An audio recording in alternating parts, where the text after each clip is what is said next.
राम सप्रेम कहु मुनि पाहि, नाथ कहि हम केहि मग जाहि।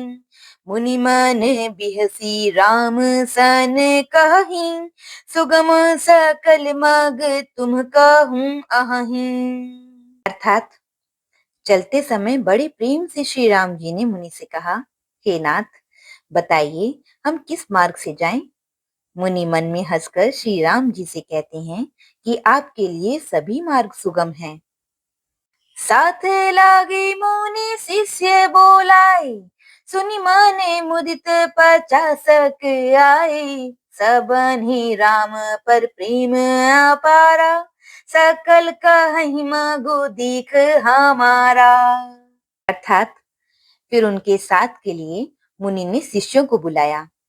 साथ जाने की बात सुनते ही चित्त में हर्षित हो कोई 50 शिष्य आ गए।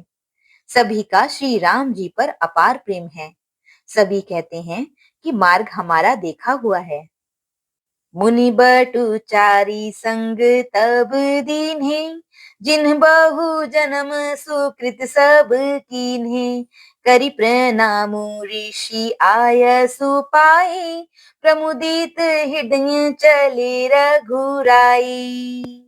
अर्थात तब मुनि ने चुनकर 4 ब्रह्मचारियों को साथ कर दिया, जिन्होंने बहुत जन्मों तक सब सुकृत पुण्य किए थे।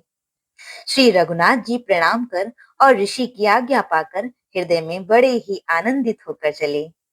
ग्राम निकट जब निकसहिं जाई, देखहि दरसु नारी नरे धाई।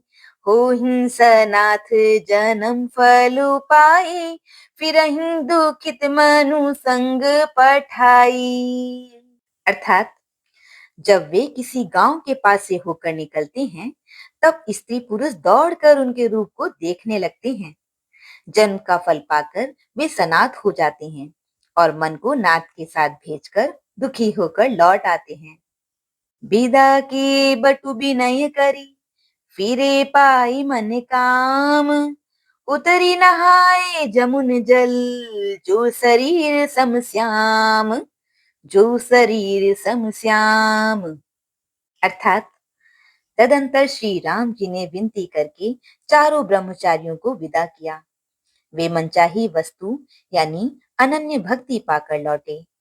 यमुना जी के पार उतरकर सबने यमुना जी के जल में स्नान किया, जो श्री रामचंद्र जी के शरीर के समान ही श्याम रंग का था।